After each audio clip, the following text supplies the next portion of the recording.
ñaan gi lañuy tudde duwaawu Muhammad ibn Wasi'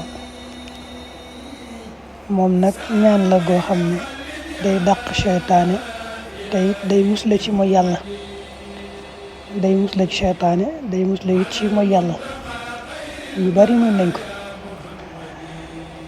Muhammad ibn Wasi' mi mu bàyyi ko nag ku baax la woon ku siiw ci ak mbaax te ragal yàlla. boo demee ci téere yi jàngale jaar-jaar yi gaa yu baax yi wàllu yi da nga fa fekk ay jaar-jaaram moom. téere bu mel ne Hilyatul Awliya te Abu Nu'aym al-Asfahani taalif ko, wala téere bu mel ne Taarixu Dimashq Ibnu Asakir moo ko taalif, wala téere bu mel ne Siyaru A'laami Nubala te al-Hafiz Shamsuddin al-Dhahabi taalif ko, wala Tabaqaatul Kubra bu Cheikh Sha'rani, wala Tabaqaatu Suufiya bu Cheikh Manawi. yooyu yëpp ak yeneen téere dañuy jàngale jaar-jaari gaa yu baax ak wàllu yi indi nañ fa ay jaar-jaaram moom ak ay waare yu mu daa waaree. ñaan gi nag da ko ñaane woon yàlla ngir dàq ko seytaane. nee ñu nag bi mu ko njëkkee ñaane yàlla seytaane da ko feeñu ci boppam ne ko ñaan gi boo ko xamulul kenn waxoo ko kenn yow moom daa lay bàyyee yàqal sama yoon du nekkati ci yow duma la lijjanteeti.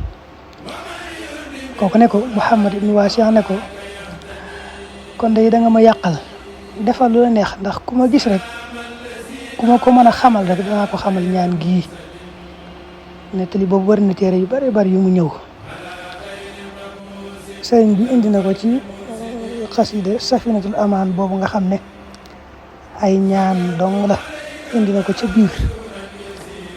yax ba nekk ci Safinatul Amaan bañ ci gis sax moom ngeen gis noonu mu tàmbalee allahumma innaka sallatta shaytaana alayna aduwan min a'daa'ina basiran bi uyubina muttali'an ala awratina yaana huwa wa qabiluhu min haythu la narahum allahumma ayishu minna kama ayastahu min rahmatik wa qannithu minna kama qanattahu min afik wa baa'id baynana wa baynahu kama baa'adta baynahu wa bayna jannatika wa maghfiratik innaka ala kulli shay'in qadir.